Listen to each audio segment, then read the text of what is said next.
नमस्कार, मैं Rajni scholars of political science पर आप सभी का स्वागत करती हूँ। एक एस्पिरेंट का यह डाउट आया था कि इंटरनेशनल थ्योरी में और पॉलिटिकल थ्योरी में आदर्शवाद और उदारवाद क्या होता है, इसको शॉर्ट में मैं समझाऊँ, इसलिए मैंने यह वीडियो आपके सामने बनाया है। मैं पहले ही आपके सामने यह बात स्पष्ट कर दूँ कि अंतर्राष्ट्रीय संबंधों में और पॉलिटिकल थ्योरी आईआर और पीटी, इन दोनों में आदर्शवाद और उदारवाद जो है उन दोनों का अर्थ अलग अलग होता है। आईआर में आदर्शवाद कुछ और होगा और वही पॉलिटिकल थ्योरी में आदर्शवाद कुछ और होगा या ओपोजिट हो सकता है। तो दोनों के बीच के अंतर को हम आज जानने का प्रयास करेंगे। देखते हैं लिबरलिज्म आईआर में क्या है।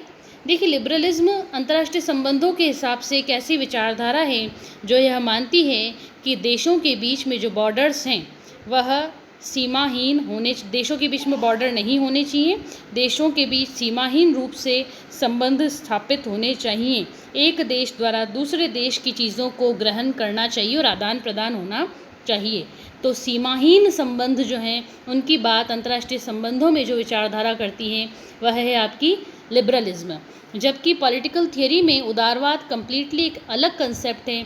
पॉलिटिकल थियरी के हिसाब से जो उदारवाद है, पॉलिटिकल थियरी के हिसाब से लिबरलिज्म या जो उदारवाद है वह विचारधारा है जो मानती है कि व्यक्ति की जो स्वतंत्रता है, व्यक्ति की स्वतंत्रता जो है वह सर्वोच्च है, उससे अधिक कुछ नहीं है और सबसे ज़्यादा महत्वपूर्ण व्यक्ति की स्वतंत्रता है।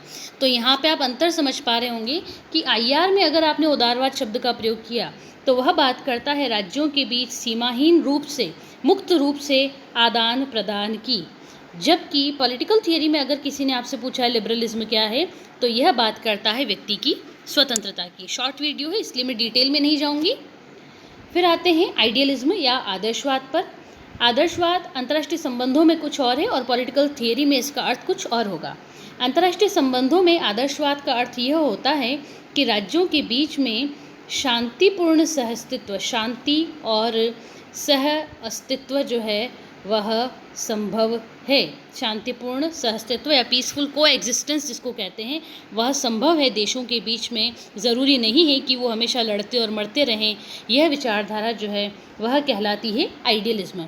जबकि पॉलिटिकल थियरी में अगर अपन आइडियलिज्म की बात करें तो यह मानती है कि राज्य, पॉलिटिकल थियरी में बात कर रहे हैं हम, पॉलिटिकल थियरी में मानते हैं कि आदर्शवाद क्या है, वह विचारधारा जिसमें राज्य ही सब कुछ है, राज्य सब कुछ है, व्यक्ति का कहीं कोई नाम नहीं है। व्यक्ति जो है वह राज्य के लिए बना है, राज्य व्यक्ति के लिए नहीं बना है। तो यहीं पे मैं उसको समाप्त करूंगी। कोई डाउट से तो आप पूछ सकते हैं, लेकिन एक बात ज़रूर ध्यान में रखें, यदि कोई आपसे पूछता है कि आदर्शवाद क्या है तो आप पहले उससे पूछें कि सर आपका क्वेश्चन स्पेसिफाई करें। आदर्शवाद आप अंतर्राष्ट्रीय संबंधों में जानना चाहते हैं या पॉलिटिकल थियरी में जानना चाहते हैं? अगर आप अंतर्राष्ट्रीय संबंधों में जानना चाहते हैं तो आदर्शवाद जो है वह पीसफुल को एग्जिस्टेंस की बात करता है, जबकि पॉलिटिकल थियरी में यह बात करता है कि राज्य ही सब कुछ है। इस हिसाब से पॉलिटिकल थियरी के हिसाब से हिटलर, मुसोलिनी और हीगल जो थे वो आदर्शवादी थे। हीगल, हिटलर और मुसोलिनी, यूँ किसी को कहें कि हिटलर आदर्शवादी था तो लोग समझ नहीं पाएंगे, लेकिन पॉलिटिकल थियरी के चश्मे से अगर देखें तो हिटलर एक आदर्शवादी व्यक्ति था जो मानता था कि राज्य ही सब कुछ है, व्यक्ति केवल राज्य का अंग मात्र होते हैं। तो goodbye and keep learning.